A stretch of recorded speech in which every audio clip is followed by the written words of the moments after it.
Hey neighbor, welcome back to ARTV. 2021 has been a really messy year for music up to this point, and part of that has to do with the shortage of releases in general, but a lot of the stuff I have been hearing just hasn't stuck with me at all. It gets really boring talking about music I don't like or feel indifferent towards, and I think a lot of people get the wrong idea and think that's what I want to do, so instead, long story short, I'd rather talk about something I love and feel excited by and passionate about, and that, my friends, is album number 4, Life in Your Glass World by the Ohio rock band Citizen. I get this question a lot, people saying, John, what do you consider to be a good example of a band evolving properly? Like not staying the same, shaking things up consistently, but also not pulling some basic ass pop maneuver to try and gain a wider audience? Citizen are a pristine unit to point to for this, considering they started off as a rough around the edges emo band with youth, before tapping into grunge, alternative rock, shoegaze, and a whole lot more, before even arriving here at LP4. Life in Your Glass World is a treasure trove of brilliant ideas from a talented band that isn't afraid to remove the safety net. Don't go in expecting the same Citizen you've always known, because for one, they've not been that for a while now, but this is also a very danceable, melodic album. They feature large doses of dance punk right out of the gate that I didn't necessarily see coming, but I'm loving, so comparisons to Franz Ferdinand and later on Block Party, I don't think they would be crazy to say out loud,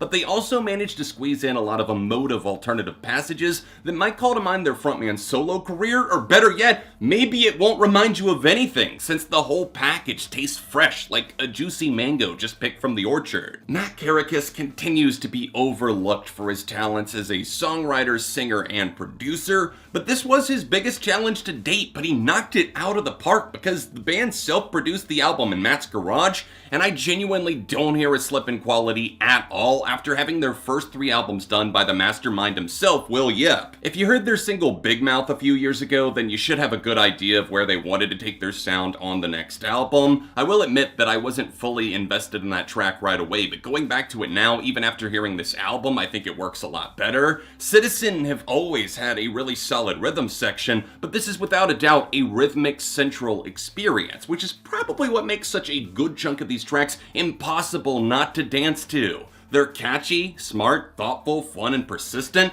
I could literally feel myself lighting up and almost floating around the room as each passing listen let my mind focus on a different instrument, a different vocal part, or even a different melody. Lately, I've struggled to find too many records that really made my mind light up like fireworks, but Citizen drove the stake into my blackened heart and told me to dance through the pain, it's all gonna be okay. It's a record where 11 songs just doesn't feel like enough. I walked away from Glass World saying, is it really over already? Like 2 or 3 more songs, it would have been okay. It wouldn't have made this feel bloated at all. So yeah, the greedy fan in me wants more, but the truth is that Glass World is tighter than a fresh guitar string that's never been played. Tension, sympathy, grace, and apathy are all tied together beautifully under a dome that's entirely Citizen's, a place where unexpected guitar solos can pop up, where groove can be felt in the intensity or the slow burn, and where losing 2 members and the only producer they've ever known somehow makes the band get even better. Death Dance approximately starts the album out swiftly, and by swiftly, I mean prepare to be run over by a tank only to walk away thanking them for making it look like an empty tube of toothpaste. It's fucking spectacular, a slap to the senses for the ages to keep the vibes danceable and the momentum soaring. There's such a dizzying energy to get lost in, considering the intensity Death Dance teases as soon as you press play, but don't get so lost that you start to ignore that super clean guitar tone that sparkles throughout, along with Matt's impeccable voice that makes use of his trademark syncopated shouts on the hook. Those pop up again on I Want to Kill You, which was released as the lead single, and they sound just as great here. I was instantly impressed at how different yet familiar Citizen were sounding in 2021 as those driving drums throttle the atmosphere, complemented by a stern guitar that holds the house together somehow, but that chorus is on a different level entirely. Houston, we have liftoff because as soon as concerts return, this is a crowd goes wild type of banger. Go weird or go home must have been the motto for single 2, Blue Sunday, and I didn't actually like this one right away. The bumbly bass mantra paired with a warbled alien synth makes for a really unique but unsettling type of feeling.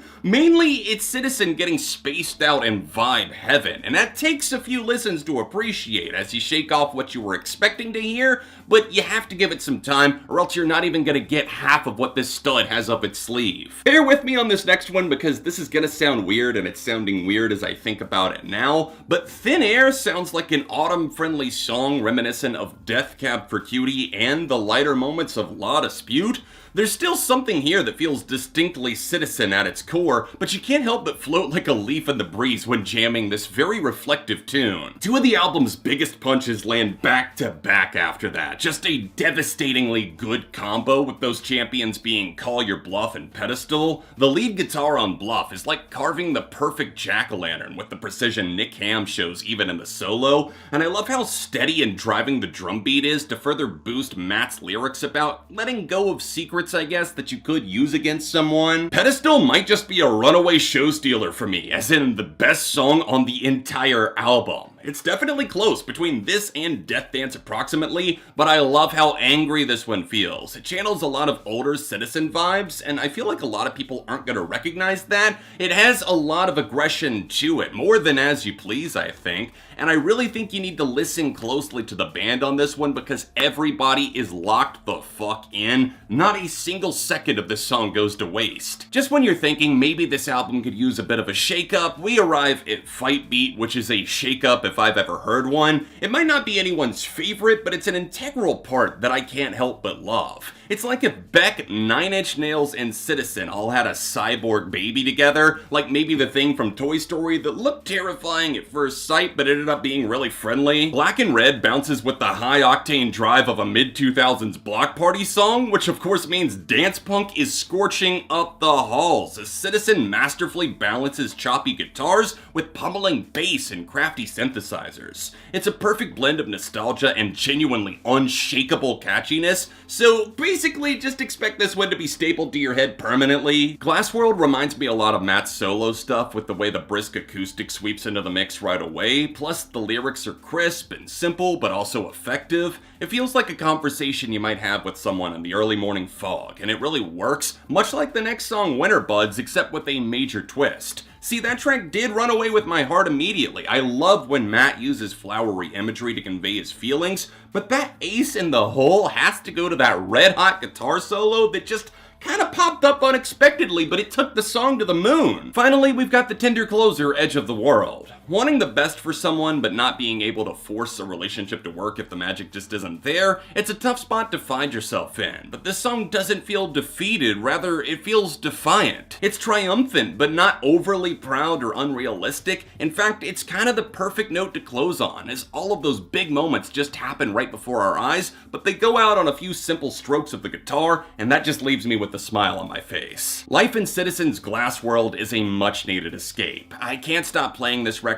The songs are fantastic as an album, but they're also a bop and a half, even out of turn, randomly flying up on shuffle. If you're a fan of rock or dance punk or alternative music, you need to hear this immediately, and even if you don't check any of those boxes, I hope you give it a chance, because as it stands, Life in Your Glass World is a frontrunner for my album of the year 2021, and I'm giving Citizen a perfect 5-star review. Press the like button if you enjoyed hearing my take, and if you never caught my review of Citizen's last album As You Please, then tap here to catch up. Another review is right here for your viewing pleasure, and a special thank you goes out to my current $75 Patreon supporters, Sombre artists, Dayton Hamilton, and Brandon Barenfeld. Other than that, thank you so much for watching and supporting my content. I'll be back soon for more on ARTV.